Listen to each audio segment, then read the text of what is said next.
मकई की रोटी बनाऊंगी मैं।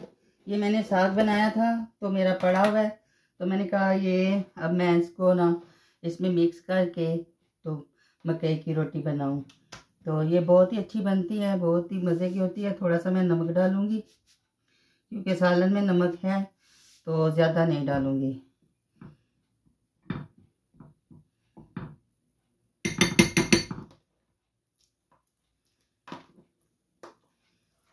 एक चम्मच भर के साग डाल दी। अब इसे मिक्स करके मैं फिर इसे गूंद लूँगी थोड़े से नॉर्मल पानी में, ना बहुत ठंडा ना बहुत गर्म, रूम वाटर में गूंद लूँगी। इसमें थोड़ा मैं घी भी डाल दूँगी। घी सालन में है लेकिन मैं वो डाल रही हूँ।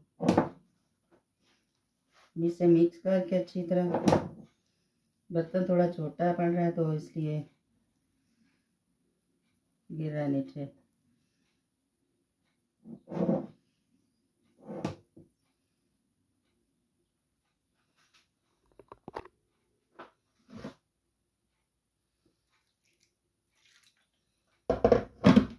ना ज़्यादा टाइट गूंदना है ना ज़्यादा ढीला, बस नॉर्मल में है जो रोटी आसानी से बन जाए। ये बहुत ही मज़े की रोटी बनती है, कभी ट्राई कीजिए।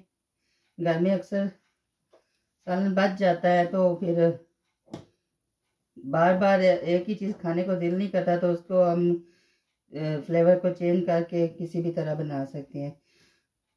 ये मैं मकई में बना रही हूँ, आप बेसन में भी बना सकते हैं, मैदे में भी, आटे में भी, किसी भी चीज़ में बना सकते हैं। बहुत ही टेस्टी बनती है। लास्ट टाइम मैंने बेसन में बनाई थी, वो मेथी थी, मेथी का सालन था तो मैंने उसमें बना ली थी। तो बहुत ही अच्छी बनती है, सबको बहुत पसंद आती है। तो रेडी हो गया जी हमारा ये आटा।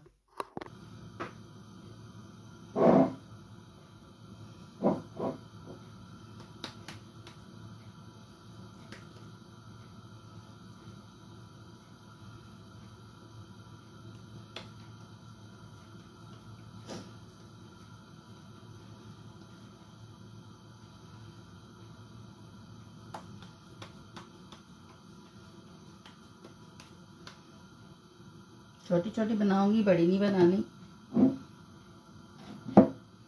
तवे पे घी डाल के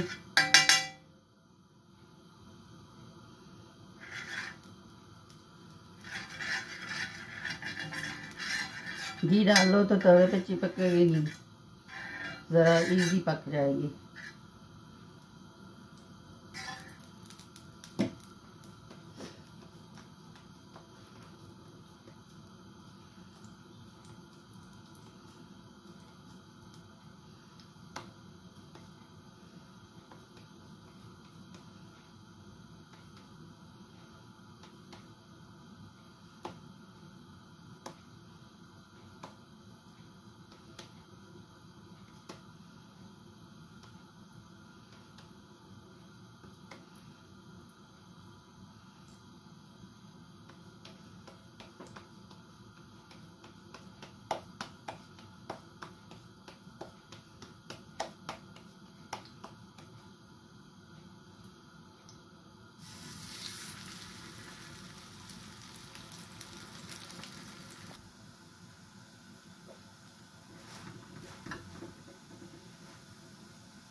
ये है मकई की रोटी साग वाली, बहुत ही टेस्टी बनती है। मैंने स्पाइसी नहीं बनाई क्योंकि सालन में स्पाइसेस थे तो मैंने एक्स्ट्रा नहीं डाले। अगर आप चाहते हैं तो आप इसमें प्याज भी डाल सकते हैं और इसमें सब्ज़ मिर्चें भी डाल सकते हैं, कुछ भी और मसाले डाल सकते हैं, स्पाइसी करके ज़्यादा करके खा सकते हैं। लेकिन मुझे इतना ही स्पाइसी चाहिए और मैं ज़्यादा स्पाइसी से नहीं खाती, तो इसलिए मैंने अपने लिए भी बनाई है। तो लेते हैं आपसे इजाज़त। अल्लाह हाफिज़। दुआ में याद रखिएगा और ट्राई कीजिएगा और वीडियो को लास्ट तक देखिएगा और ज़रूर बनाइएगा। ये रमज़ान में आपको बहुत ही मज़ा देगी और यकीन जाने खाएंगे तो आपको एक बार मज़ा आ जाएगा। और इसके साथ दही की चटनी बना लें या सादा दही बना लें, कुछ भी कर लें, बहुत ही टेस्ट देगी। तो ठीक है, अल्लाह हाफिज़, लव यू ऑल, बाय।